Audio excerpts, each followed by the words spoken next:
National Fishermen and Pacific Marine Expo are proud supporters of the Galley Stories podcast, as we make similar efforts to highlight the people and topics that define commercial fishing. You can see what that looks like in print and online all year long, as well as every November in Seattle when this community comes together at PME. Check out nationalfisherman.com and pacificmarineexpo.com to learn more. Hey guys, this episode is brought to you by Alaska Brewing Company out of Juneau, Alaska. Go check out their new Wild Ness beer. Launched on March 1st, any place that you got a good retailer near you or your favorite watering hole. Here we go. Hello and welcome to Galley Stories, stories of the Bering Sea and beyond, hosted by Mark Kaler. My name is Penka Jane, podcast deckhand and longtime listener. We'd thank you to subscribe to the podcast and leave us a review. Here's today's catch. Hello guys, and welcome to another installment of Galley Stories. You may not recognize the voice, or you might. I'm Captain Casey, and I have the distinguished pleasure of hosting the 100th episode of Galley Stories today. And the subject of the man we're going to be interrogating here is Mark Kaler, the general host and the creator of Galley Stories. And it's kind of a really special episode for two reasons. Number one, it's the 100th episode. The first one dating back to February of 2018, and number two, it's Mark Kaler's birthday. So we got to put it. How old are you now, Mark? 52 today.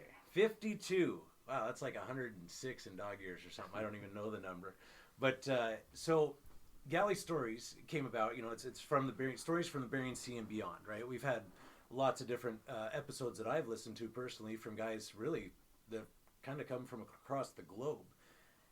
How did this all get started? Where did you come up with this idea? Well, okay. I think we recorded our first one in February of 2018. The Christmas right before that, I was down in Texas at my brother's house. And my brother had just retired as a master sergeant from the Army, which is an E8. Very proud of him for that. And I'm in the room with my brother and my grandfather, not my biological grandfather, but my uncle's father, who was in our family from very, very young. And these two start talking about combat and their experience in combat. And I've never, neither one of them bragged about where they had been, how they had served, what they had done. Always so kept it under the sheets. Very quiet. In fact, to be honest, I didn't truly know that my grandfather had served in the way that he did. So these two were talking, and I'm hearing, you get two retired military guys talking, and they're passionate about it, as they should be, right? Right. But my grandfather just begins to tear up, and he said, and this is it, this is what strikes me. He said, when I was shot down in Vietnam. Now hold that point for a second, because I didn't know he was a pilot. Really? Never, that's how little he talked about his service. I didn't know he was a pilot. And then when I spent 2 years in a POW camp, now really hold the brakes, because I knew nothing about this. Had no idea that he was in a Viet Cong camp for 2 years. Oh my gosh. Everyone around him is emaciated. They're trying to save meals and share with each other. It's horrible. For all you listeners that are looking at your phone right now, that was Mark's phone. Don't worry about that. Yeah. It could have been yours too. But it was what an experience to be in a room and with your grandfather and not know that he had served in that capacity. He goes on to tell the story, and my younger brother Chad can correct me if I'm misleading this in any way, but again, these are stories I had never heard. And he goes on to say that an English pilot was shot down, brought into the camp, fresh. He's healthy. He had just eaten yesterday, probably in the cafeteria or whatever. He's healthy, and he comes in and looks around, and he says, these guys are going to die here, and I'm not staying. You know, when you're imprisoned by bamboo shoots and stuff, and you've got the strength, you could probably get out. But the rule is, if you get out, everybody dies. Right. And he says, this Englishman was like, I'm sorry guys, I'm not staying here. I'm out. And he planned on leaving right away. And he said, anybody wants to go? And my grandfather went. So they escaped. Really? And spent days in the jungle. In the jungle, and this is my grandfather telling the story. I would never believe that he would exaggerate anything, because he just wasn't that person. Do you know what I mean? Yeah. And I'm thinking, my God, I didn't know this about my own grandfather. Until you were 48? Yeah. I mean, yeah, 40, wow. 47, yeah. I mean, and then at that time, there was a place in Ballard in Washington, Ballard, the major fishing area. Obviously, it's my industry. And called the Market Arms.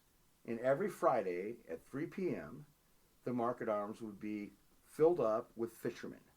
That was the time we went there. That was the place we went. And there was a table that was essentially called the Norwegian table. I had been there a time or two, maybe. You of course, I never consumed anything, right? You've certainly been there. Well, you haven't been consuming in a long time now, but at that time, you did. I mean, it was, when you get around those guys and they start telling stories, it's Tortolison, part of the atmosphere. Big Harold. Remember Big Harold? Mm-hmm. Oh, my God. Worked for him for years.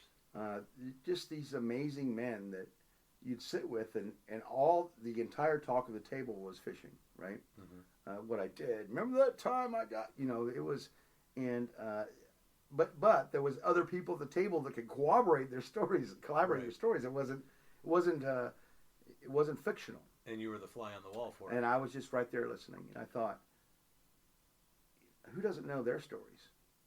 Who doesn't know that individual story? And at that table, at that time, we're talking 5 years ago only, there'd be regularly 6 or 7 of us, John Halliam, Tortolison, Big Harold, just big people in our industry, historical people in a lot of ways in our industry. Not that Kari Ness was ever there, but I'm just giving you examples of big people in our industry that were there at that time, still alive at that time. And I thought, who's ever going to hear their stories?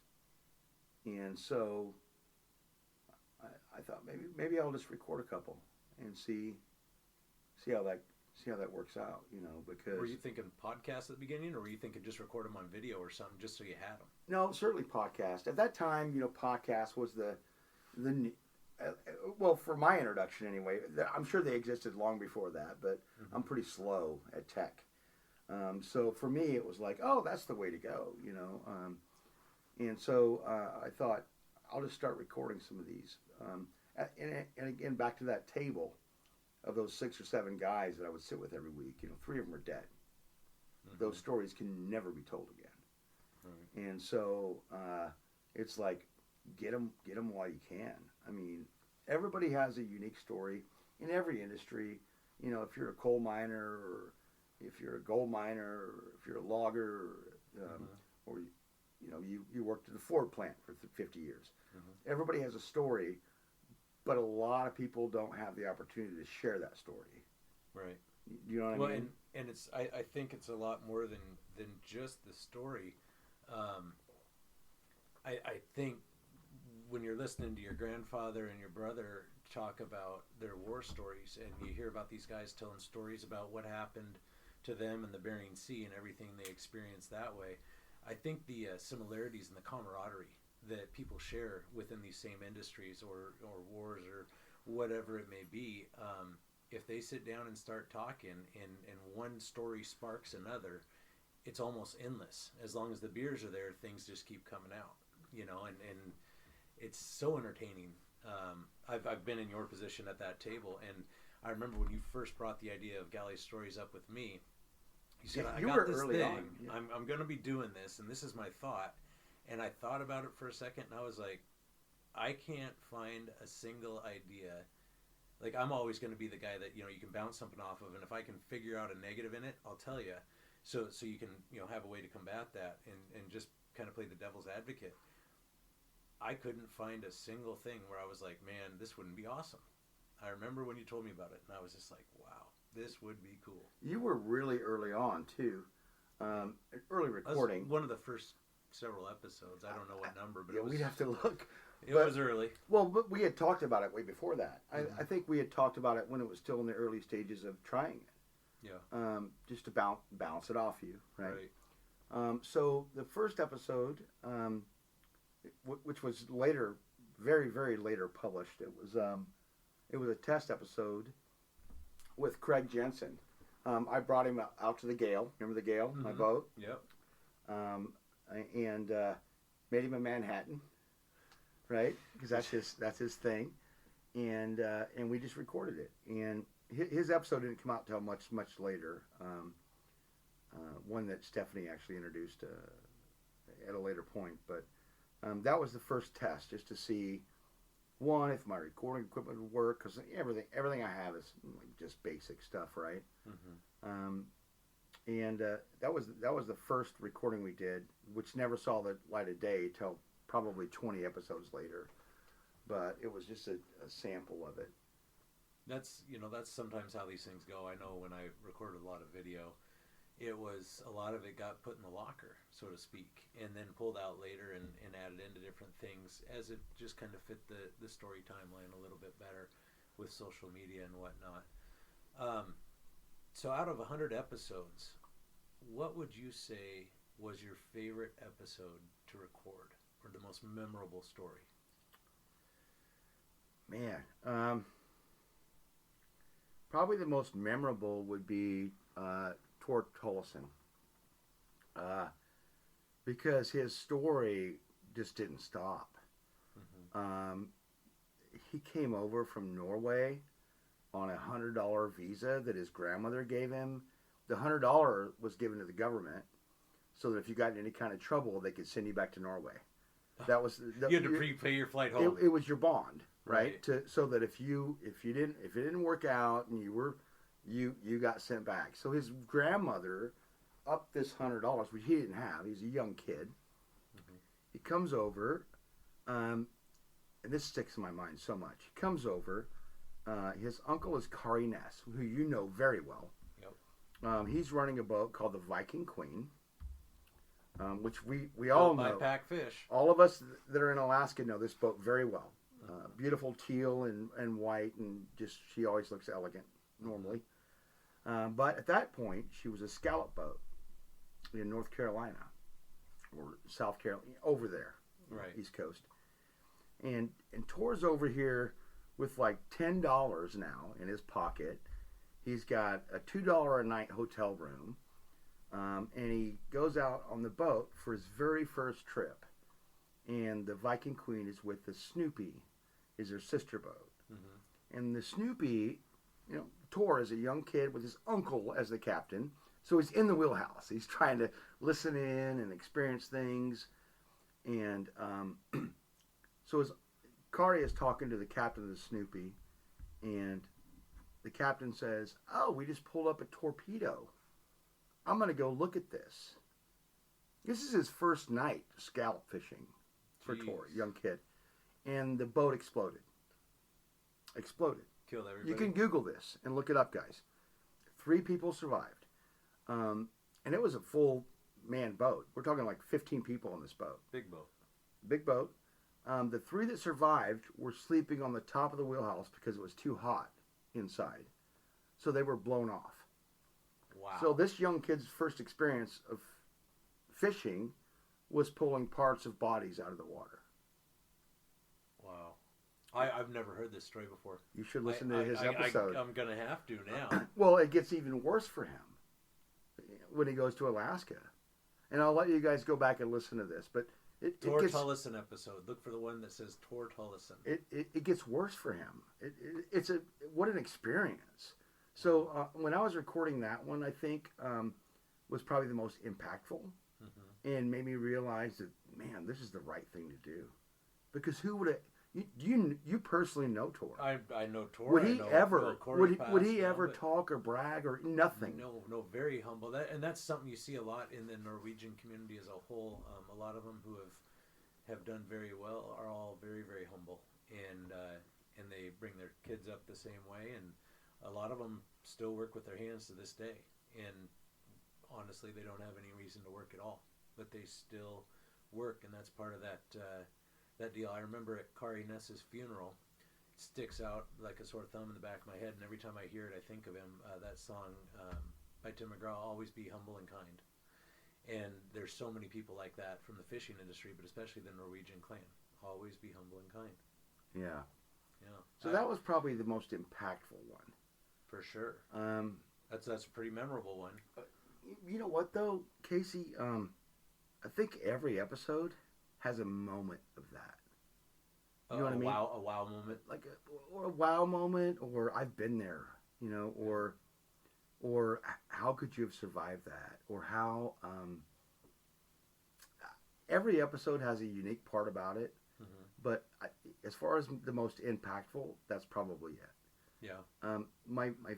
Did you ask me my favorite one? Yeah, what's your favorite one? Well, I'm probably extremely biased on this, right? You don't have to say me because I'm sitting here. You can go ahead and choose somebody else. It is not you. Okay. I can tell you that. Oh, man. It is Bart Eaton. Oh, God. Oh, yeah. Bart is a character. Bart has been my mentor. He's a mentor of my dad's, too. Not since I started in the industry, because I started in 92, but I think I met Bart in 2007 or so, when I first came to Trident Seafoods to work. But he always was respectful and super honest, right? And I was too.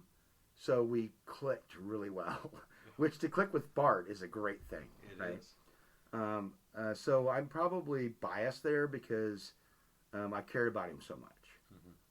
So he's probably my favorite one.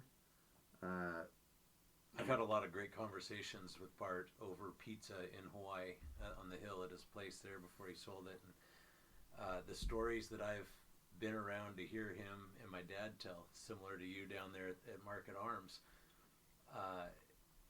memorable doesn't even begin to describe some of the stuff those guys pulled off in their lives. And it's kind of funny for me being a fisherman, following in their footsteps more or less. You're always trying to one-up your dad or a guy like Bart or Chuck or Corey. It'd be really hard to one-up any one of those guys that you just mentioned. Talk about setting the bar high, right? It's just you have to go so above and beyond. So what I'm really kind of interested in too, and I've known you since 2007, or right in that window, so quite a few years. And I know a lot of your history and your stories, but I don't think your listeners do, because you're always doing the asking of the questions, and I think a lot of people want to know more about you. So you said you got in the industry in 1992, and we're talking about the fishing industry, more or less in Alaska for everybody here. You're trying to get into episode 200 right now. You're trying to interview me What did personally. What did you start? I started in 1992. My first vessel was the Pribilof. I was pulling guts. Nice. As a processor. As a processor, yep. Okay. Yep, so that's where I started. I know the boat. I helped put a generator in the bow of that thing years later when you were in the office. I still have very, very good fond memories of that boat. Yeah. I think it's since been turned into razor blades. It's Gillette now. Gillette, yeah. I don't want to give too much of my history just because that's number 200 is going to be all about me. But I do want to answer this. I spent 4 years on that boat. Right. And I went from pulling guts to QCing to combi deckhand. And that's where I got my deck experience. Loved it. Did herring and salmon on that boat. But the friendships and the bonding. You know, when you're doing 18-hour, at that time it was 18-hour days. Right. You know, at $2.35 an hour. You know, but you're getting overtime, right? Well, that's how you add it up. So you're just, and then if you finished, you got a bonus, right? How much was the bonus? Do you remember? I think it was like $700, which was huge at that time. It was like massive. 2 weeks worth of pay. It was massive at that time, you know. And I'd come back with this big wad of cash, which even as a processor you could do right at that point. And I remember the first time was pretty bad. I won't even say how I spent the money, people, but it was bad. Yeah. It was that young, dumb experience. So that's how I started. And I did 4 years on that boat. I spent time on the Aleutian Falcon. I spent time on the Lafayette after that. So I've done boat time. Right. Not the greatest boat time. Boat time is when boat time. When you're doing it, it's the worst experience of your life. Mm-hmm. But when you're done with it, you want to go back. You know what's funny is you never remember all the bad times. At all. The good times are the ones that stick in your mind. As soon as you get that paycheck, it was all sunshine and rainbows. Nothing was that bad. I mean, you can remember these stories about these little bad times, but those aren't the ones that they don't stick out enough to keep you from going back. I tell you, when you first get back, at least for me, after that very first trip, I thought that was fucking horrible. Mm-hmm. Right? And then 2 months later, when they're calling me again to see if I want to go, I'm like, hell yes, I want to go. Yeah. There was a disconnect. I mean, back then, there was no phone calls. There was no we didn't have cell phones. Right. And email was just getting started. The boat, I don't even remember if we had email. Maybe we did. I don't know, back, let's see, you're 53 now. So the mailman was still writing a dinosaur. I can assure you that the position I had on the boat, I had no email. No, that was telex maybe at best at 5 cents a character. I was literally pulling guts out of fish. Like every 2 seconds, I was pulling some guts out of a fish. And which was, looking back, it just, I did a lot of farm work when I was a kid. Mm-hmm. Raised on and around a farm, you do a lot of farm work. Mm-hmm. And you find some solace in that. I would say it builds character, would be the politest way I could put it. But yeah, you do. I mean, it becomes sometimes a monotonous thing, but it's just you get in a mindset and you do it. Even today, I can find myself at a plant where generally when I go to Alaska now, I go as a relief plant manager. So I go up and... You're packing a laptop. Right. Yeah. But I have... So I did this thing called a Pollock boot camp. I didn't know a lot about Pollock when I got sent to take over for a plant manager at a Pollock plant. Mm-hmm. So I did a Pollock boot camp, which is essentially working every position on the line, just so I knew what they were going through. It's important to know what people are going through.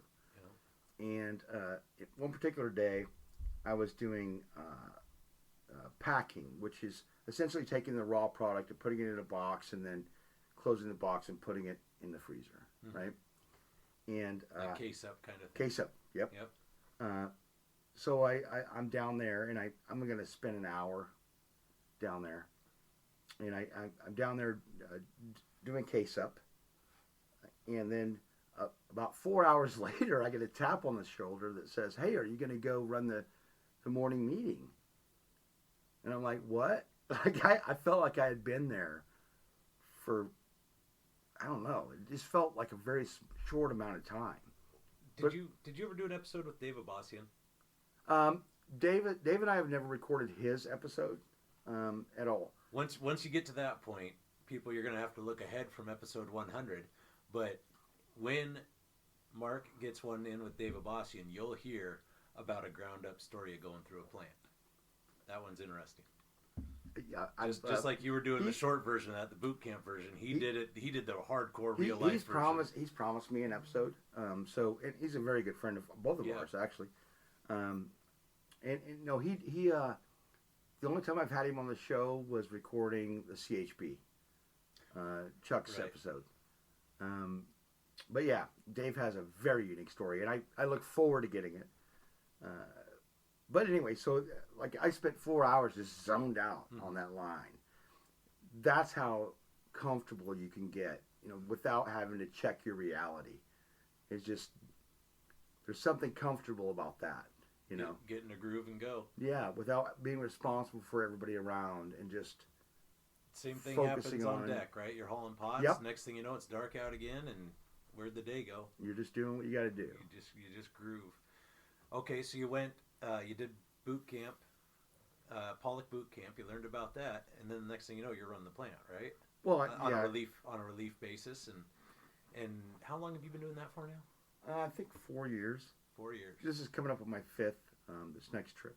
So still to this day, you're going to Alaska. How many months a year? 6 months. 6 months a year. Yeah. And grinding it out up there. And now, I worked with you closely when we were at the old yard. You were doing all the parts ordering for us. We'd come see you. Hey, I need this, this, and this. And I'd just drop a conglomerated mess of papers on your thing and say, make sure you get the right one and walk away. 99% of the time, I got to say, you did pretty damn good. You got me most of the stuff I needed to keep, putting parts in boats. That comes from experience. Yeah, you knew kind of what I was working on, what I was talking about, and I'd turn around. Every once in a while, we get the wrong piece, but usually it was because I wrote it down wrong. I mean, I'll take 100% credit for that. But you moved out of that position. What did you do in between there? You're still getting on to episode 200 here. Okay, we can back this up. I'll answer that though. Okay. I left Trident. I went to work for another company. I was given an opportunity to become a fleet director, fleet manager, and actually run the fishing fleet. And that's kind of always been my thing. I've always been the fisherman side. I've always been a fisherman and the fisherman side. So it's really comfortable for me to be with fishermen. Right. At that time, there was an opportunity with Trident to do that. You wanted to get out and get a little more active, and well, I wanted to be with fleet, right? Fishermen. I wanted to do what I've always done, which even in the old yard, as you're calling it, right? Right. I was still working with fleet, but had no control of it, right? Right. I worked. Your capacity was so much greater than the position you were holding at the time. Yeah, I felt like it. Oh, totally. I felt like it. We all felt like it. We were happy to see you get a chance to advance. So it was great to go and experience that, and then be given the opportunity to come back and do what I currently do, which is, I run the Bering Sea Crab Fleet in the north, and then which is a fairly low demand job at the moment, but it's coming back a little. Low demand moment, low at the moment. It wasn't when I took it though. No. It was pretty big at that point, and I hope that comes back. But stop. Let's not keep going in episode 200 direction here. Okay. Well, let me change this up a little bit. All right. Tell me about when you got started. You were saying you just had a very little bit of equipment, and now you have a pretty substantial setup. What got you off the ground? What got you going? Even today, this microphone we're using today is the first one I bought. Okay. $99 off Amazon. And I just use a laptop. There's nothing significant here, right? But you did it all out of your own pocket? Oh, yeah, 100%. 100%. In the 5 years we've been doing this, I never took a sponsor until recently, because everyone wants control of what you do. Right. They want, I want my commercial in the middle of your episode. Well, that's never going to happen. Right. Because why would you be telling an awesome story and then put a fucking commercial in it? Right. Right. I agree. So I fell off the boat, and we're brought to you by. Yeah. But now, if you could integrate that, and that's one thing I learned on Deadliest Catch, was integrating certain things into story that could be used as an advertisement. So I'll tell you what, let's just try that right now. Do you have a sponsor right now? I do. Alaska Brewing Company, which is why I'm drinking Alaska Brewing beer right now. That's right. Okay, so tell me about how that came about. How'd you get your first sponsor? Or were they your first? They're my only. First and only. First and only. This is a big thank you to Alaska Brewing Company for keeping this going. Yes. Well, it's really Mark Kaler keeping it going, but he's got a sponsor now. So, So I never took one because of the control issue. Mm-hmm. I wanted no editing. I wanted no one to tell me that the individual I was recording could not swear or, right. Because for some people in our industry, especially, or my industry now, not yours anymore. Right. A swear word could be as simple as a punctuation mark. It just means that's what I mean. Yep. You know, it's not a swear word to them. It's a punctuation mark. It is. You know, it's taken me a long time to curtail my language a little as I slide into a more professional universe. Yeah, and we'll talk about that before we're done here. Yeah. But because our listeners are going to want to know where Casey's at this point. But to be able to have that control is the most important part, because it's never been about money. Mm-hmm. It's been about the story. I learned that at Christmas 5 years ago with my grandfather. So it's never been about the money. However, money is probably what stopped us from growing over the years. You know, to fly to the East Coast to record the people that I have, that's not a sponsored event. You know what I mean? Yeah. That's not free, and it's definitely not cheap either. That's me and Steph saying, hey, let's go visit Boston for a week. Time to use some let's miles, use our right? vacation. Yeah, miles. Fortunately, I've got a really good friend there, Jesse Roach. Recorded him, who is like, just stay at my house, you know, and we're eating ramen or whatever. He's a neat person. He is. He's a Bristol Bay fisherman, and he fishes the East Coast as well. He's the fishiest motherfucker I know. Yeah, he gets around, and I tell you, I love keeping up with his Facebook posts and whatnot. He's always got something cool going, and it's very entertaining. He gets off a lobster boat, gets in a kayak, and go fishes for striped bass. I mean, I've never known anyone so fishy. Like, he's just fishing. I should send Charlie with him for a week this summer. Yeah. You want to go fishing? He'll fish nonstop. Charlie's fishy too. Yeah. If he was here right now, he'd be out there on the water. Yeah. Unfortunately, he has school today, and we're big about going to school. So, to the sponsorship, at the time I was getting. It was getting kind of rough. I had several people contact me about sponsorships, and I was starting to think that Galley Stories was becoming more of a burden financially than anything else. And so at the time, I'd been contacted by some pretty big names that just wanted the control part of it, the commercial in the middle, and can you cut out the swearing, and had I have done any of that, it could be huge.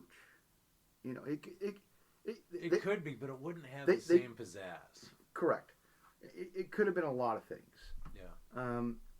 But so anyway, one night I was drinking a bunch of beer, and I sent an email to Alaska Brewing, and I said, I think we fit. I believe that's how it went. From where I recall. From the foggy memory? From what I recall. Okay. And they emailed back and said, we love your podcast. We listened to it in the brewery. Really? And I was like, let's talk. So everybody out there wants to know, did you get free beer out of it? I do get free beer. Oh, yeah. Nice. So I get a stipend? A stipend of beer? Yeah. They, there's another name for that. What do they call subsidy. You get a beer subsidy. Yep. Okay, so you picked up Alaska. Has anybody else ever approached you or talked to you about it that really wanted to put clamps on it? Yeah. You don't want to say their brand name on the air because they didn't end up doing it. But well, I mean, there's still two that are really talking to me, trying to. Really? Extra Tough and Grunin's. Okay. So those are two big in our industry. Yeah. But I never get the right guy, right? But I'll get you in touch with the right guy. You know what I mean? Mm-hmm. So it's never came to fruition. However, I'm really happy with what I have right now. Mm-hmm. Not that I wouldn't entertain additional sponsor. What I'm hearing out of you right now is winter's just around the corner. You want to sit outside in Grundon's rain gear with Extra Tough boots on, drink Alaska Brewing beer. Is that about accurate? Boy, it doesn't sound bad, does it? If you're going to sit outside in the winter, you might as well be protected. My God, that sounds good. I spent enough weeks and years and years in that gear. Unfortunately, we didn't have the beer with the gear, but that was fishing. So, okay, so moving on from sponsors, let's talk a little bit more about New Day kind of stuff. I don't know if you've talked a lot about it in your recent episodes, but you have been working towards getting your private pilot's license. I have. Right? So for a long time. For a long time, and it's in all fairness, okay, yeah, you can do it in 40 hours, legally speaking and whatnot. And this is something Mark and I have in common, and it kind of brought us back together after the crab fishing kind of collapsed. I went the pilot route as well, and Mark decided he wanted to do it as well. But and bless his heart, against everybody's advice, he bought an airplane.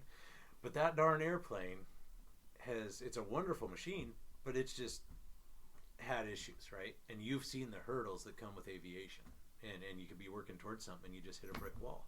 Yeah. Unfortunately, every time you've been home, the darn thing has a problem and it prolongs your thing. Have you gotten any flying in lately? Yeah. I flew Wednesday. Yeah. Wednesday? Okay. How close are you to finishing off your private, you think? Because at one point you were ready for your check ride, and then you lost the cylinder, right? Yep. I'm probably one oral exam away. The flying part, I'm not worried about. Okay. I can do any stalls, anything that's required of me in the aircraft. Okay. I've flown with you. I'm comfortable flying with you. You're a great pilot. My struggle is going to be the oral. I'm a good speaker. Right. At a moment, you can't just talk shit when you're taking a pilot exam. It's got to be actual, factual now. Yes. And short and no sweet. BS. And I'm not a short and sweet guy, right? Right. As is proven by this episode that's already 36 minutes old, right? Right. I'm not a short and sweet guy. So that's going to be, my issues are going to be, I don't know how this has to do with our 100th episode, but my issues are going to be weather is going to combat me. I struggle with weather. And focus. I've had COVID 3 times now, so I sometimes feel like I didn't know COVID caused lifelong ADHD. So only in like the last month, no, probably 3 months, I've actually questioned whether I have ADHD. Yeah. Because if I'm working on something, I got to have something else going on. I got to have noise going on. I got to have music going on. I got to have something else. Mm-hmm. If I'm going to bed at night, I got to have noise. Yeah. A fan, a podcast, an audiobook, something happening, But or you're just my noticing mind that- isn't shut down. You're just noticing that in the last couple of years, right? Yeah. Okay. Let me share. You're this gonna say with because you. I'm old? No. I'm going to share this with you because I think that's a pilot thing. You have to be so on top of things as a pilot, and you have so many inputs that are coming towards your eyeballs, and you have to monitor everything correctly, or you could have a serious issue that's going to end your life, right? So I think that level of focus, once you achieve that and you've become pretty fluent at it, a lot of these more menial tasks in life do not keep your brain entertained enough. So I don't think it's necessarily ADHD. I gotta have a lot of things going on. Right, and I know a lot of pilots that are very similar. They and that's why they're able to fly an aircraft well, is because they can sit there and absorb all this information that's coming at them and make the right decisions quickly with it. And if you're too stagnant and things aren't going enough to keep your brain entertained, that's when their mind wanders. And it happens to fishermen too. I mean, you really got to focus when you're hauling gear, but you get that thousand mile stare out on the Bering Sea when you're just cruising, because it's not enough to keep your brain entertained. You know, guys who are able to do that, and you see it in pollock fishermen too. Look how many screens they have, right, for all their information. So I don't know if it's ADHD, but it's a lot to keep you busy. But we don't want to dig into episode 200 too far. I feel like we're going there. I know, but I think you keep prying back into it. I can't help it. I mean, we could talk about Galley Stories. It's because you know me so well.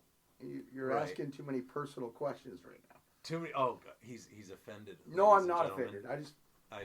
I should just say gentlemen. How many ladies actually listen to this show? Actually, about 60% of our Really? listeners are women. Yeah. But listeners, when you look at the platform, is great. Right. But how do you share that? How do you express that? Integrated brand recognition. Get Alaska Brewing to share your episodes. They do. Actually, let's just talk about National Fishermen real quick. Yeah, I've noticed they've actually kind of sponsored you in a way. Well, they're a partner. Oh, really?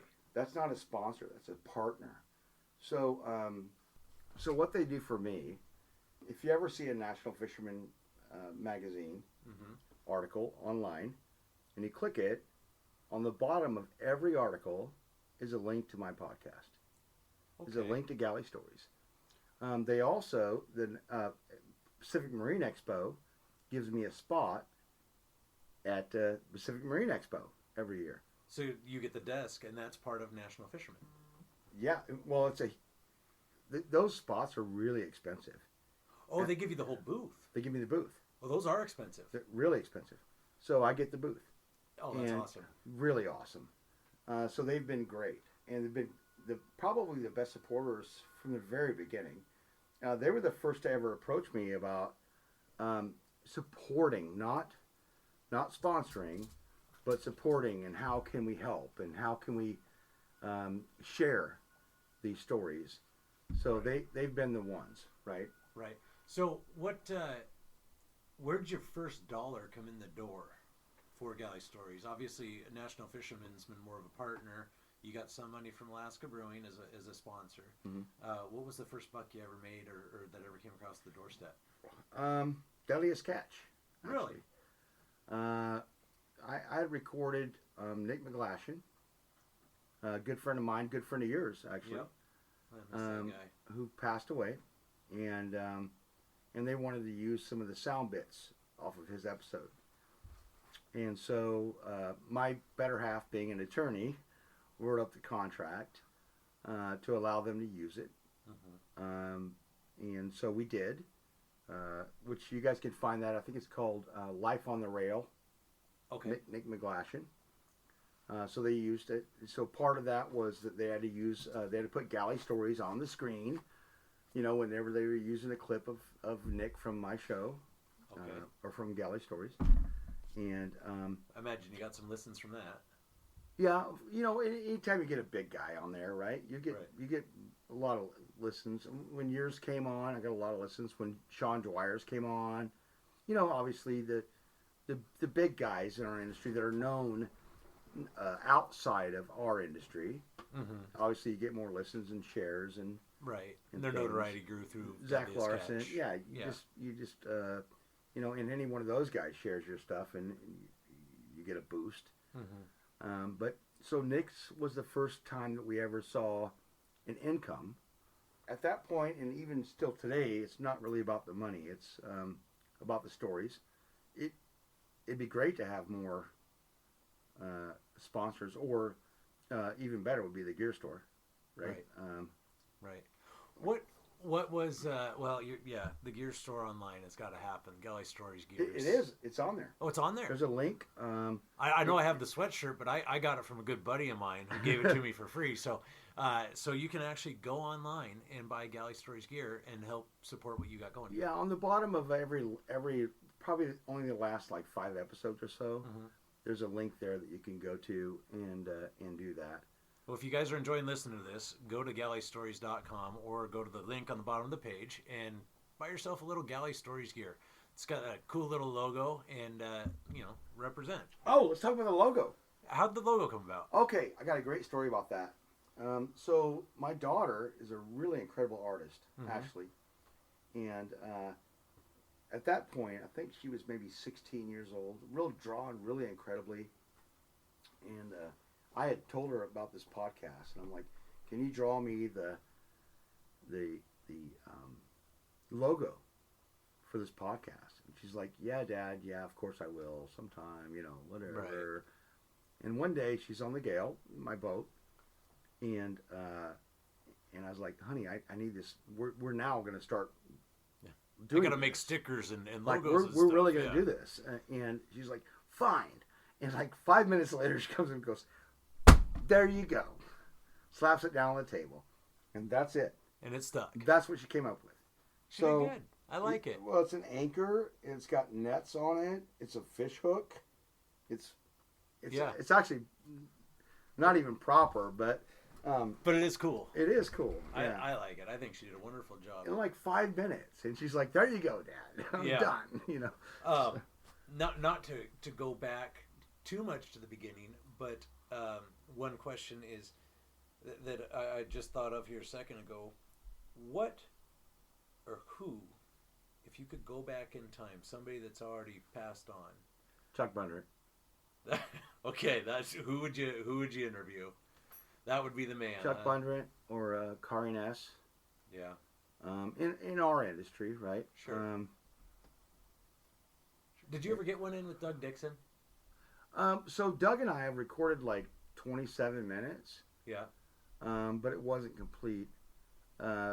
He keeps threatening to finish it. You know. Well, maybe we could get his son Jake to come finish it. Even that 27 is, I'm not sure where it's at anymore. Okay. Yeah, that's one that sticks out in my head too, because Doug Dixon was so well known. Why are you saying was? Is so well known. Yeah, you're scared. You scared me for a second. I was like, passed away now, but he's just such a well known guy, and he was full of life. Doug's passed away. Yeah. Doug passed away. Cancer got him here. I want to say 2 or 3 months ago. Yeah. So I didn't know you didn't know that. I'm sorry. Yeah, he went pretty quick, and I don't think he requested not to have a big service. So I'm very surprised you didn't know.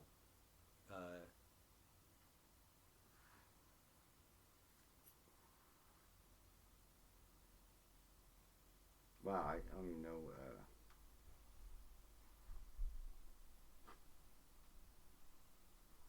I can't even respond to that. Yeah. There's a moment of silence for Doug. It's that. Unfortunately, back to the beginning of the episode, that's what you started this for, right? To be able to capture these guys before they're gone, all of them. And even in the case of Nick, young guy, right? You don't know when it's going to happen. All of us got a number. And that's why I think it's so great what you've been building here with Galley Stories, because these guys' memories can live on forever, and family and friends can go back and listen to them. And I know there's been quite a few now that you've recorded the guys that have passed. And Four. William Rader. What an incredible episode to record. We were actually sitting in Beverly, I think it was Massachusetts. I'm not even positive, but in a restaurant's parking lot in the car, my rental car, to record him. And he was so eloquent, so well spoken. Mm-hmm. What a strong young man, you know, who did I don't remember what it was called, but went to Spain or somewhere and did a 30-day walk with his son. You know, it's a spiritual walk. Right. He gave that entire story, and his fishing story was incredible too. You know, fished Bristol Bay, fished lobster, fished crab, fished everything. Mm-hmm. And his first experience was like 12 years old, getting a fishing ticket for not having a license. You know, yeah. Like he was like this is a great story. Got popped by the popo. But so well spoken. Huckleberry Finn. Yeah. Is all I could say. Like just a true outdoorsman. So his was incredible. He passed away. That was William Rader. William Rader, yep. Billy Prime passed away. Nate McGlashan, obviously, passed away. And then Jim Howard. Oh, yeah. Now, Jim was older, and it wasn't as... I love Jim. Yeah, me too. Jim and Cindy, just incredible people. He, when he came to record with me, you guys can listen to his episode. When the day he came to record with me, he brought me like his U.S. Dominator jacket. Mm-hmm. So this is from like the 70s. Yeah. You know, brought me the jacket and said, I can't think of anybody else who I'd want to have this. Yeah. Forgive me, Beauregard, but he gave it to me. So he gave me that jacket. You know. Still got it? Yeah. Oh. Well, actually, right now, Jeff Wellborn has it. Okay. Yeah, it's up in the office. It's up in the office. So yeah, that was back 91. They changed the name from the U.S. Dominator to Dominator. Yeah. Because Chuck didn't want to sound like he was trying to dominate the U.S.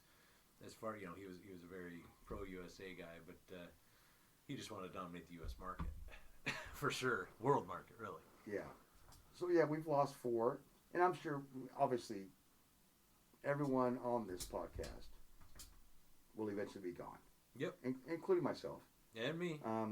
And that's the reason we're doing this, is because someone can go back and listen to in their own words, like your stories in your own words.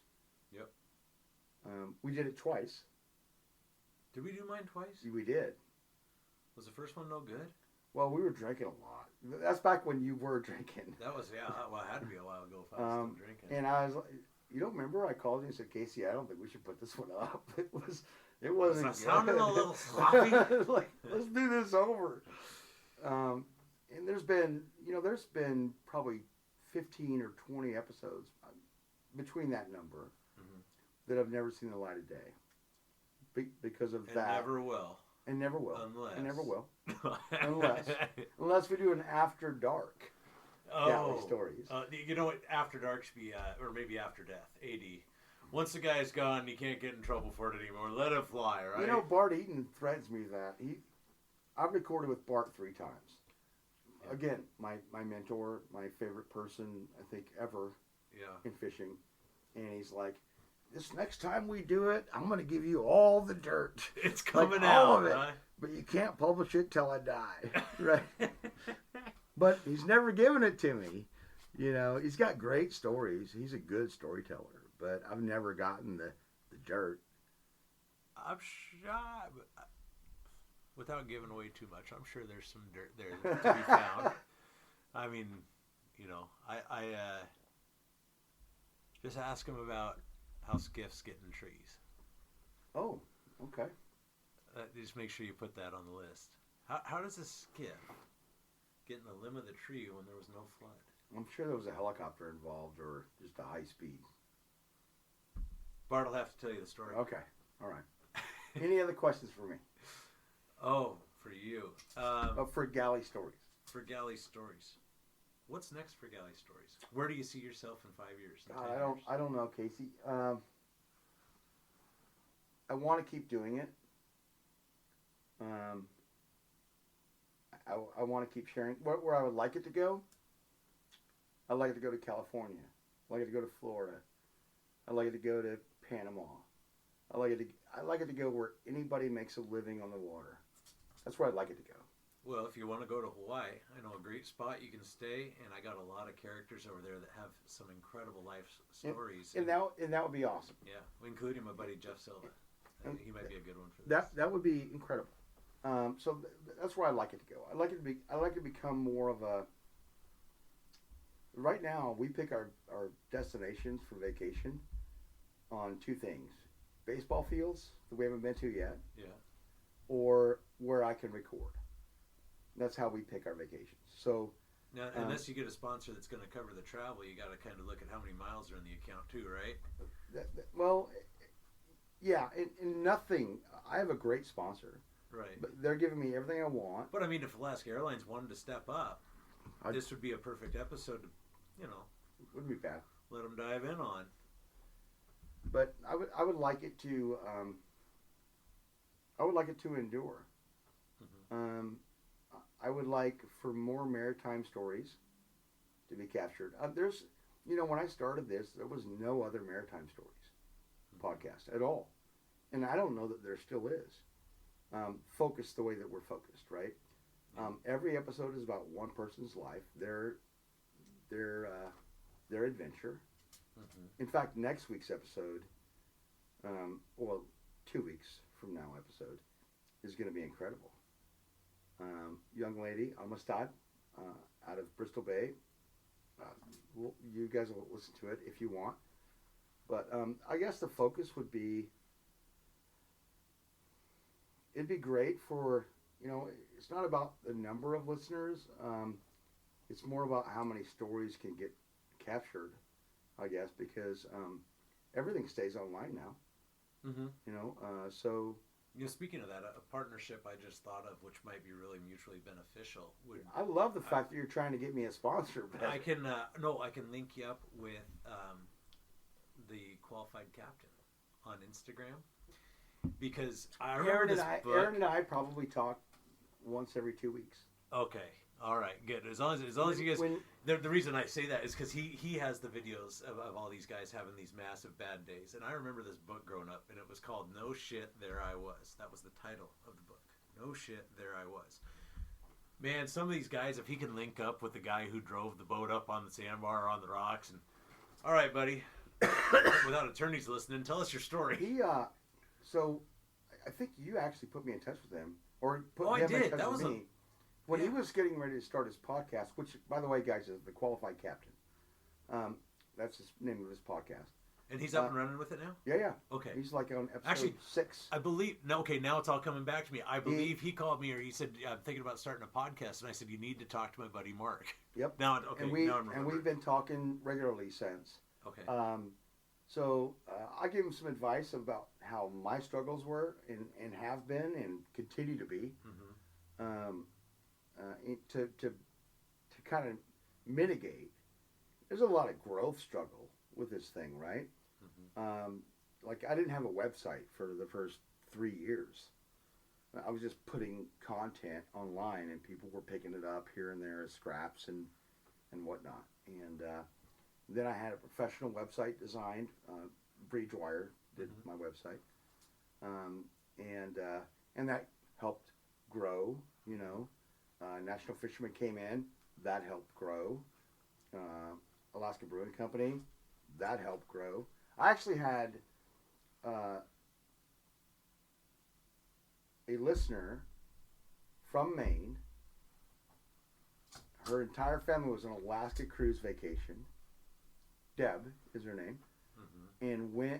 And her family went to the brewery because of Galley Stories. It's kind of a like a unique thing, right? Yeah. It's a small world with a big area, right? Once you get on those cruise ships in Alaska and you get pushed around the different towns and get to see some stuff, I'll tell you what, if you see a brand you recognize,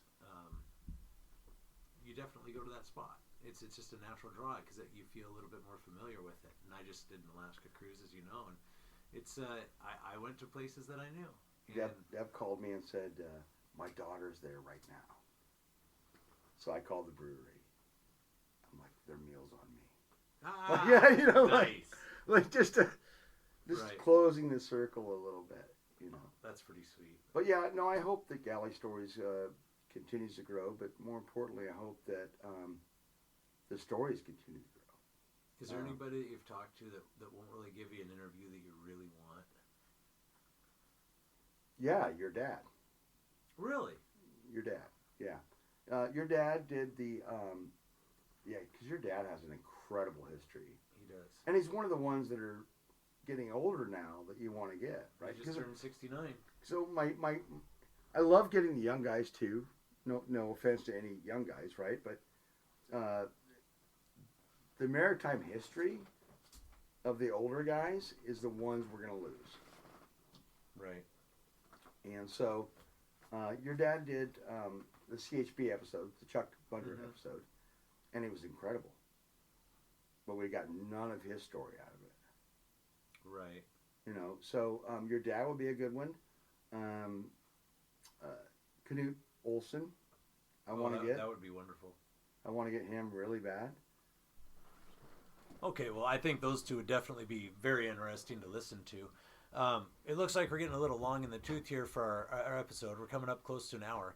But I'll give you a little bit of time on my podcast here to thank whoever helped get you off this ground. Who's been the key players?